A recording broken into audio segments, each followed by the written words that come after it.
When Alex Hanley returned to his hometown of Brook Hollow in eastern Pennsylvania, everything seemed smaller than he remembered. The trees were thicker, the houses darker. Even the air, damp and sweet with rotting leaves, seemed to permeate everything with age and silence. He came for his father. Neighbors called the department, saying Mr. Hanley hadn't. He left the house for 2 weeks. The old man was a retired forester, a strange man, but not crazy. And when Alex parked in front of the peeling 2-story house on Mill Creek Road, he expected to see anything but what he actually found. The door was unlocked. Inside, it smelled of iron and something damp, like a basement after rain. In the kitchen, there was a broken cup, a telephone with no signal, and an old radio hissing on a single frequency. My father was gone, but all his things were there. There was a key on the table. Pinned to it was a note, "If you hear water, Don, to open the door." Alex, his first thought was that his father had completely lost his mind. But when he went upstairs to the attic, he found evidence that someone had recently slept there. A blanket, food in cans, empty bottles of water. On the wall, someone had drawn a charcoal map of the creek that ran alongside the town. And next to the house marker was a sign, "Mill Creek hasn't flowed since 1984. Then Alex remembered, in his childhood, this stream had indeed disappeared, supposedly due to a landslide. But now, standing by the window, he heard it, the thin, almost childish sound of running water. Behind the house, he stepped out into the backyard, his heart sinking. Where there had been a dry ditch for decades, a narrow stream now glistened. A soft, murmuring sound came from the darkness. But as he got closer, he realized it wasn't just water. It seemed to be whispering. He heard his name, Alex. He recoiled, knocked over an old bucket with his boot, and silence returned. For a moment, it seemed he conjured it up himself. But later that night, when he heard water again, this time right under the floor, Alex realized the house stood above something that shouldn't exist. He picked up the key from the table. On its metal surface, in the light of the flashlight, the letters appeared. Cellar, basement. When Alex descended into the basement, he understood why his father always locked that door. It smelled of musty earth, old paint, and something else, damp. As if there wasn't a wall beyond the walls, but the river itself. The flashlight shook in his hand. Dust hung in the air like fog. Dozens of glass jars filled with murky water stood on the concrete floor. Dates were written on the lids. The most recent one, 10.04.24, just a week ago. Each jar was labeled in my father's neat, firm handwriting. Night 1, Night 2, Night 12. There was a notebook on the table. Alex opened it, and his father's handwriting greeted him right from the first line. At first I heard only drops. Then, voices. They come when the water rises. They can see, but they feel footsteps. If the water reaches the floor, the house will go with them. The pages beyond were covered with illegible phrases and scratches. In one place, my father wrote, "Clearly in a panic, I buried the well. But it still breathes." Alex ran his hand across the floor. In the center of the room was an iron hatch. It definitely hadn't been there before. It bore the same symbol as the key. Cellar. He tried to lift the lid. Cold air, saturated with moisture, gushed out from underneath. And a sound, a whisper, the same one he heard outside. Alex. He recoiled, hitting his back against a shelf, and one of the jars fell and shattered. Water spilled across the floor, and a faint light emanated from somewhere in a crack between the slabs, as if something was moving beneath the floor, deep in the earth. He closed the hatch and ran upstairs. The night was starless. Alex didn't sleep.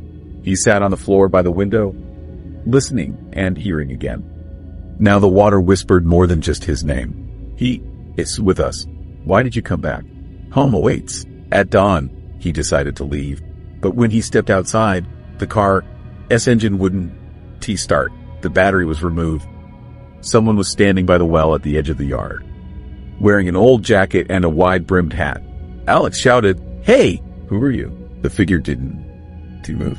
And then he saw the person was standing knee-deep in water, even though it wasn't raining.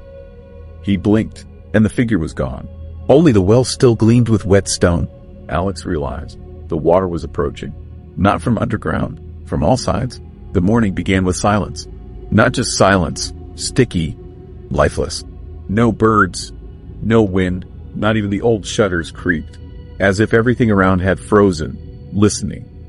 Alex stepped out onto the porch. The grass around the house was dark, as if soaked with moisture. Barefoot footprints lay on the steps, leading from the basement. He stood and stared at them until he realized the footprints were leading not into the house, but out. He slowly opened the basement door. The smell grew stronger, damp and something metallic, like blood. All the jars were gone. In their place stood old glass bottles, covered in mold, each with new labels. Now they were names: Michael, Rose, Alex. He traced his name with his finger. Beneath it lay fresh water. The bottle trembled slightly, as if someone was quietly knocking from within. Water dripped from the ceiling, not from a pipe, not from condensation. It was seeping straight from the wood. Each drop hit the floor, creating a quiet, rhythmic whisper. Alex covered his ears and still heard it. Don, to look down. Don, to open it. It's under the floor. He rushed upstairs, but the door wouldn't open. It was jammed. He yanked the handle, slammed his shoulder into it, and at that moment he heard a soft splash behind him. As if someone had emerged from the water. He turned around. A man stood on the stairs. In a wet shirt, his hair was stuck to his forehead, his eyes empty and shining. His father. Dad? He stared silently. Then his lips twitched slightly. You shouldn't have come back. What did you do with the basement? Alex breathed out. What does this all mean? It's not a basement, his father said quietly. It's a door. For a moment, the room froze. Then father stepped closer. Water splashed beneath his feet. It began to rise from the cracks between the boards. Cold, salty, alive. Dad, stop, Alex shouted, but he didn't move. He only said, if the water has reached your feet, it was too late. The floor cracked. A viscous black liquid oozed out of the cracks, and from it, hands. Transparent, as if made of water. They reached for Alex. His feet grabbed and slid across his skin. He recoiled, grabbed a crowbar, and slammed it onto the floor. The wood cracked, and a fountain of water gushed from beneath the planks. A chill washed over him, and in that icy mass he saw that beneath the house was not earth. Beneath the house was a lake, and in its depths were shadows. Lots of them. He climbed up, gasping for air. The house was shaking. The walls were covered in beads of sweat. He rushed to the door, kicked it down, and rushed outside. But outside, everything had changed. The trees stood in water. The dirt road had become a river. No horizon, no sky, only gray fog and the endless reflection of the house in the water. Father followed him out. You can still leave, he said. What? There's nothing here. Father looked at him wearily. The water remembers everyone who tried to leave, but sometimes it lets one go. He extended his hand. Alex took a step, and the water near the house trembled, as if breathing in. Faces flashed across the surface. Dozens, hundreds, and among them, his mother and brother, whom he hadn't seen in 10 years. He didn't remember screaming, only the chill that seeped into his bones. When he came to, he was standing on dry land. The house was gone. Only the expanse of water stretched before him. On the other side was fog and the silhouette of a man in a hat. He raised his hand, and raindrops began to fall from the sky, thick as mercury. The shore was dead. No sound, no wind, only drops, heavy, thick, falling from the sky and disappearing, leaving no trace. Alex stood barefoot, not feeling the ground beneath his feet. The wind didn't touch his skin. The air felt thick, as if he were standing not on dry land, but at the very beginning of a dream. He looked at the water. The surface was mirror-like, and he wasn't reflected in that mirror. In place of his face was a house. Old, gray, with the same shutters, but half submerged. His father was on the porch. He stood and looked straight at him. What is this? Alex whispered. Why am I here? The answer came not as a voice, but as an echo in my head. They made it. All that is left is to remember. Remember what? He closed his eyes, and suddenly everything came flooding back.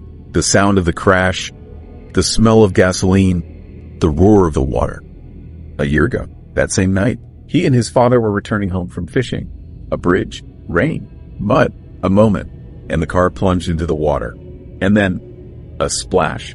Darkness. He survived. They pulled him out, but his father was gone. But now, standing on this shore, Alex realized it wasn't the water that had dragged his father down. He had drowned, and his father remained. He took a step forward. The water trembled, and the surface began to rise, not like a wave, but as if something beneath it were rising to its feet. The shadow was approaching, and with every step, Alex felt something calling his name. Not a stranger, his voice. His own. Alex, came a voice right behind him.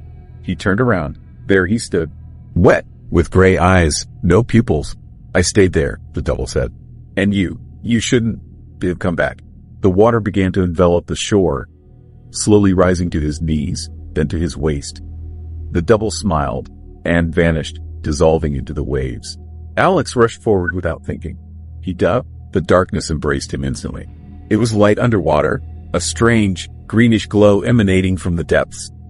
Below, a city, flooded, quiet, houses, trees, cars, and everywhere, people, standing, with their eyes open, and among them, his father. He looked up, and when Alex approached, he said quietly, "Home ISN, to a place, son. It's something we done. Let go of." He extended his hand, and Alex felt everything around him dissolve. Sounds, pain, even fear.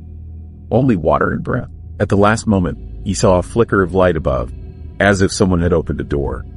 A week later, fishermen found a boat overturned near the shore. Inside was a backpack, a phone, and an old map. On the map, instead of a cross marking a clearing, a lake was drawn. And underneath, barely legible, written in pencil, "Done, to look down."